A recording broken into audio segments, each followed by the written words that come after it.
माननीय काल तुमच्या एका टी व्ही चॅनलवर श्री छगन भुजबळ यांनी अनेक प्रत्यारोप आणि आरोप केलेले आहेत. पहिली गोष्ट, त्यांनी दोन गोष्टी आपण सगळ्यांनी या गोष्टी समजून घेतल्या पाहिजेत, कारण का तो इंटरव्ह्यू मी सविस्तर काल 9 वाजता एका चॅनलवर पाहिलेला आहे. पहिली गोष्ट त्यांनी कबुली केली की पहाटेचा शपथविधी आणि 2 जुलैचा शपथविधी हे दोन्ही शपथविधी आदरणीय पवार साहेबांना अंधारात ठेवून घेतलेले निर्णय आहेत असं श्री छगन भुजबळ म्हणले.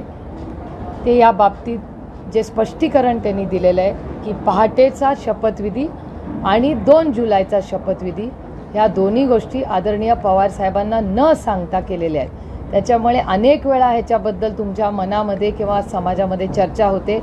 आज या गोष्टी स्पष्ट झालेल्या आहेत, जे श्री छगन भुजबळांनीच सांगितलेलं आहे की या दोन्ही गोष्टी पवार साहेबांना माहिती नव्हत्या आणि त्यांना अंधारात ते पक्षाचे राष्ट्रीय अध्यक्ष असतानाही हे दोन्हीही निर्णय त्यांना अंधारात ठेवून घेतलेले आहेत असं काल त्यांच्या इंटरव्ह्यूमध्ये सांगितलं. हा पहिला मुद्दा. दुसरा मुद्दा की आदरणीय पवार साहेबांची विचारधारा, त्या त्या सगळ्या इंटरव्ह्यूमध्ये ते सारखं म्हणत होते की अनेक वेळा आम्ही विनंती केली, चर्चा झाली, पण निर्णयावर कधीच आम्ही आलो नाही. किंतु परंतु याचा अर्थ हेच होतो याच्यातून की आदरणीय पवार साहेबांनी नेहमी त्यांच्या विचारधारेला कधीही सोडलं नाही आणि त्याच्याबद्दल ते कन्सिस्टंट राहिले की मी काँग्रेसचा विचार सोडणार नाही, हे त्या इंटरव्ह्यूतून होतं. तिसरी गोष्ट महत्त्वाची होती की त्यांनी आणखीन एक गोष्ट सांगितली की भारतीय जनता पक्षाची चर्चा झाली. आता मला भारतीय जनता पक्षाला एक प्रश्न विचारायचा आहे की एकीकडे तुम्ही NCPला नॅचरली करप्ट पार्टी म्हणत होता 2014, 17, 19, 21, 22, 23पर्यंत. एकीकडे श्री भुजबळ म्हणतात की बॅक चॅनलवर सातत्याने राष्ट्रवादी काँग्रेस पक्षाची आणि भारतीय जनता पक्षाची चर्चा चालली होती. तर एकीकडे ना खाऊंगा ना खाने दूं म्हणणारा भारतीय जनता पक्ष राष्ट्रवादी काँग्रेस पक्षाला नॅचरली करप्ट पार्टी म्हणत होता. तर मग जर आम्ही करप्ट होतो तर मग भारतीय जनता पक्ष ही नेगोसिएशनला बसलीच कशी आमच्याबरोबर? तर मग इधर भारतीय जनता पक्ष सातत्याने खोटे आमच्यावर आरोप केले. जर आरोप खोटे होते तर भारतीय जनता पक्षाने राष्ट्रवादी काँग्रेस पक्षाची माफी मागितली पाहिजे की आम्ही सगळे जे आरोप केले हे खोटे होते. आणि जर ते करप्शन त्यांना मान्य असेल तर म्हणा की आम्हाला सब खाएंगे और सबको खाने देंगे, ही आमची नीती आहे. ही नीती भारतीय जनता पक्षाने स्पष्ट केली. एकीकडे आम्हाला म्हणायचं आम्ही करप्ट आहोत आणि दुसरीकडे बॅक चॅनल नेगोसिएशन करायचं. हा दुतोंडीपणा नाही झाला भारतीय जनता पक्षाचा? याचं स्पष्टीकरण भारतीय जनता पक्षाने दिलं पाहिजे. त्याच्यानंतर आणि एक त्यांनी गोष्ट सांगितली ज्याचा उल्लेख तुम्ही केला, राजीनामा. आदरणीय पवार साहेबांनी राजीनामा जो दिला तो त्यांना द्यायचाच नव्हता. पण ह्या सगळ्यांचा जो आग्रह होता बीजेपी, तेव्हा आदरणीय पवारसाहेब दुखावले गेले आणि त्यांनी तो राजीनामा दिला. त्यांना अजिबात इच्छा नव्हती. नंतरचं सगळं तुम्हाला ते नाट्य वाटत असेल, आमच्यासाठी ते वास्तव होतं. आणि त्यानंतर महाराष्ट्राची जनता, महाराष्ट्राचा मीडिया असेल, राष्ट्रवादी काँग्रेस पक्ष कार्यकर्ते सहकारी असेल, त्यांनी आदरणीय पवारसाहेबांना विनंती केली आणि सांगितलं तुम्हालाच ही जबाबदारी घ्यावी लागेल.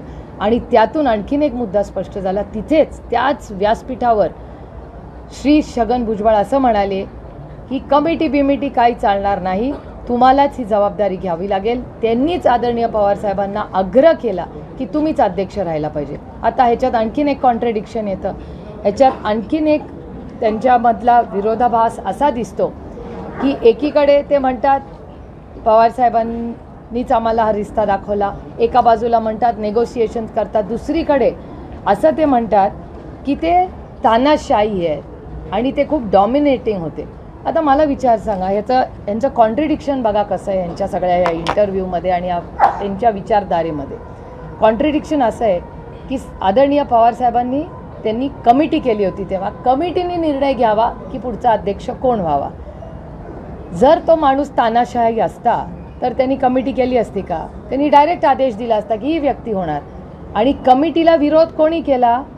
तर श्री छगन भुजबळांनी केला, त्यांच्या भाषणात जो ज्या चॅनलमध्ये दाखवला. की कमिटी बिमिटी काय चालणार नाही, आम्हाला तुम्हीच पाहिजे. मग तानाशहा शरद पवार होते का हे सगळे होते? त्याच्यामुळे तानाशहा होतात. आणखीन एक त्यांच्यामधला विरोधाभास असा दिसतो की एकीकडे ते म्हणतात पवारसाहेबांनीच आम्हाला हा रिश्ता दाखवला, एका बाजूला म्हणतात नेगोशिएशन करतात, दुसरीकडे असं ते म्हणतात की ते तानाशाही आहे आणि ते खूप डॉमिनेटिंग होते. आता मला विचार सांगा, यांचं कॉन्ट्रडिक्शन बघा कसं आहे यांच्या सगळ्या या इंटरव्ह्यूमध्ये आणि त्यांच्या विचारधारेमध्ये. कॉन्ट्रडिक्शन असं आहे की आदरणीय पवारसाहेबांनी त्यांनी कमिटी केली होती, तेव्हा कमिटीने निर्णय घ्यावा की पुढचा अध्यक्ष कोण व्हावा. जर तो माणूस तानाशाही असता तर त्यांनी कमिटी केली असती का? त्यांनी डायरेक्ट आदेश दिला असता की ही व्यक्ती होणार.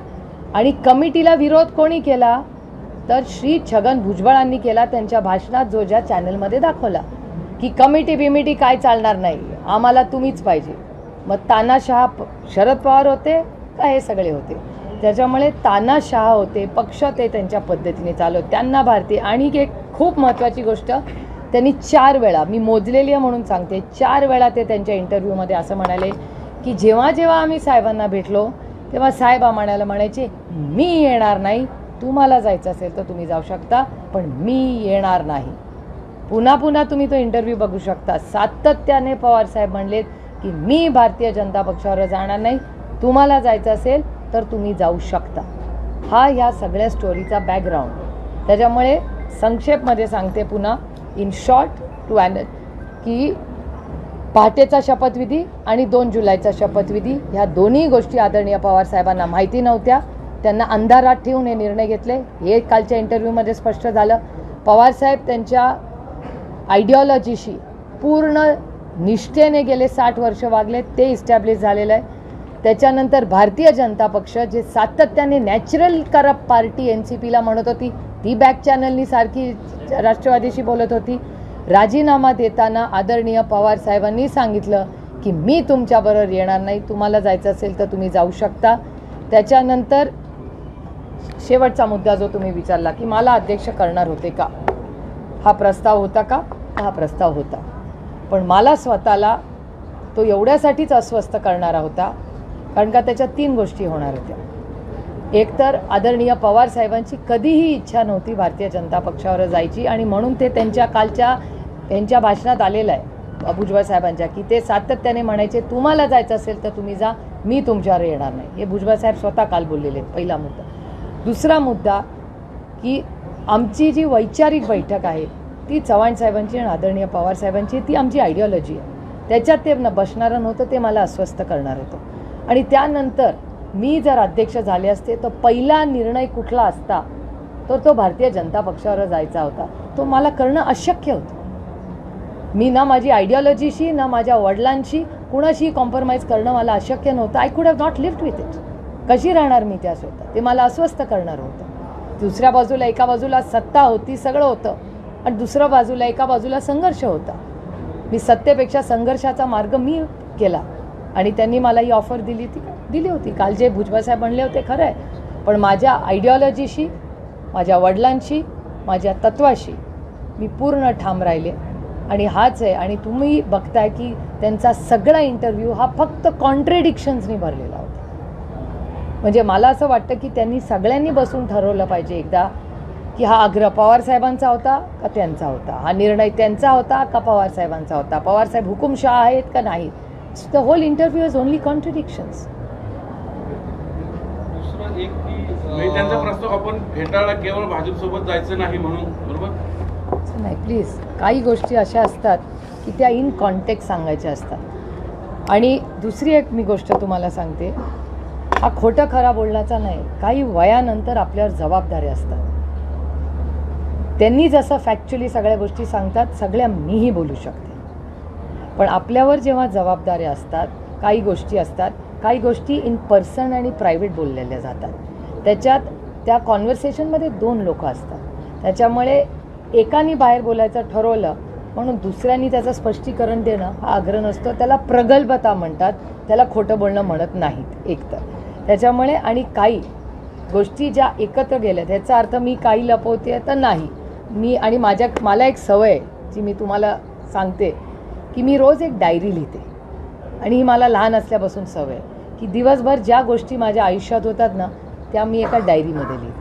त्याच्यामुळे मी प्रत्येक गोष्ट काल जी इंटरव्ह्यूमध्ये होती ती मी का पॉईंट फॉर्ममध्ये आणली, कारण का माझ्या डायरीमध्ये ती मॅच होत होती. ते कुठल्या मीटिंगबद्दल बोलले, कोण काय बोललं, आणि हे मी काही थिअरी म्हणून लिहित नाही, इट्स माय हॅबिट. माझा नवरा पण मला काय जर बोलला असेल तर मी तिथे लिहून ठेवते, आज Sadanand set this, I wonder why he set this. कारण का आज रेवती विजय सदानंद आणि मी जेवायला गेलो होतो, we had a great time. विजयचा करिअरचा ह्या सगळ्या गोष्टी ही मला लहानपणापासून सवय की आपण त्याच्यामुळे तुम्ही मला जर विचारलं की 2 जुलैच्या शपथविधीच्या आधी रात्री काय चर्चा झाली ती माझ्याकडे माझ्या डायरीत लिहिलेली आहे. त्याच्यामुळे कॉन्ट्रिडिक्शन्स की मला आठवत नाही वगैरे असं काही होत नाही. My diary has a great reference. Diary बाहेर आली तर भरपूर स्फोट होतील. स्फोट व्हायचा विषयच नाही, डायरी कधी बाहेर येणारच नाही. तेवढी विचाराची प्रगल्भता आणि माझ्या आयुष्यात असं काही नाहीच आहे जे त्याच्यातून स्फोट होईल. I am a very boring life. समोरचं ते दावा करतात ते सगळं बाहेर येईल ना. ज्याबाबत भुजबळ आता हे सगळं बोलतायत, मात्र यापूर्वीच अजितदादा सुद्धा हेच मुद्दे बोलत होते की भाजपसोबत आमची चर्चा झालेली आहे यापूर्वी सुद्धा, आणि ते तो शब्द कुठेतरी पाळला गेला नाही, आणि त्यामुळे मी शब्द पाळायचा विषयच येत नाही ना. आदरणीय पवार साहेबांनी काय सांगितलंय की हेच भुजबळ साहेबांचेच शब्द आहेत की तुम्ही जाऊ शकता, मी येणार नाही. It's simple. मी येणार नाही म्हणजे आयडिओलॉजीची कोण लॉयल राहिले 60 वर्ष? Sharad Pawar. He is consistent about it की मी येणार नाही. तुम्हाला जायचं असेल तुम्ही जाऊ शकता, मी येणार नाही. आणि कालच भुजबळ साहेबच स्वतः म्हणले की दोन्ही शपथविधी जे झाले ते आदरणीय पवार साहेबांना अंधारात ठेवून झाले. मी म्हणत नाही, छगन भुजबळच म्हणतात. तेव्हा आम्ही जेव्हा तुम्हाला सगळ्यांना सांगत होतो की आम्हाला माहिती नव्हतं, कोणी आमच्यावर विश्वास ठेवत नव्हतं की ह्यांना कसं माहिती नाही. झालं ना, दूध का दूध, पाणी का पाणी. It's in front of you.